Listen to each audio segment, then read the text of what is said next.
ఈ రోజు జరిగే బీసీ బంద్ లో యావత్ తెలంగాణ ప్రజానీకం పాల్గొనాలని డిప్యూటీ సీఎం భట్టి విక్రమార్క పిలుపునిచ్చారు. బీజేపీకి వ్యతిరేకంగా జరుగుతున్న బీసీ బంద్ లో యావత్ ప్రజానీకం సకల వర్గాలు పాల్గొనాలని సూచించారు. ప్రధాని మోదీ, రాష్ట్రపతి ద్రౌపది ముర్ము దగ్గర రాష్ట్ర బీజేపీ నాయకులు బీసీ బిల్లు కోసం సమయం తీసుకుని చర్చించేందుకు చొరవ తీసుకోవాలంటూ డిమాండ్ చేశారు.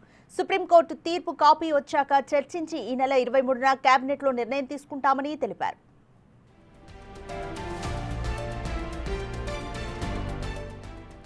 కాంగ్రెస్ పార్టీ ఇచ్చిన హామీ మేరకు ఓబీసీలకు 42% రిజర్వేషన్లకు కట్టుబడి ఉందన్నారు. 100 సంవత్సరాలు పైబడిన స్వాతంత్ర భారతదేశంలో ఎక్కడా లేని విధంగా ఆర్థిక, సామాజిక, విద్య, రాజకీయ సర్వే నిర్వహించామని తెలిపారు.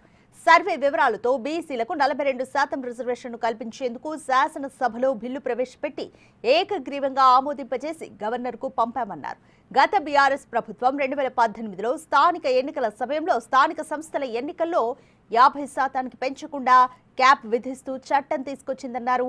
ఆ చట్టాన్ని తొలగిస్తూ ఆర్డినెన్స్ ఇచ్చామన్నారు.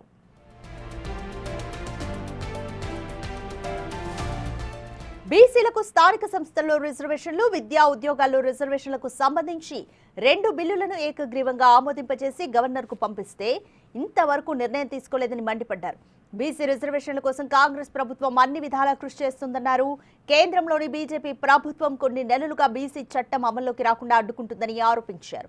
బీజేపీ నైజం రాష్ట్ర ప్రజలకే కాదు దేశం మొత్తానికి అర్థమైందన్నారు. రాష్ట్రం నుంచి అఖిలపక్షంగా వచ్చి రాష్ట్రపతిని, ప్రధానమంత్రిని కలుస్తామని పదే పదే లిఖితపూర్వకంగా విజ్ఞప్తి చేసినా అనుమతి ఇవ్వడం లేదని వివరించారు.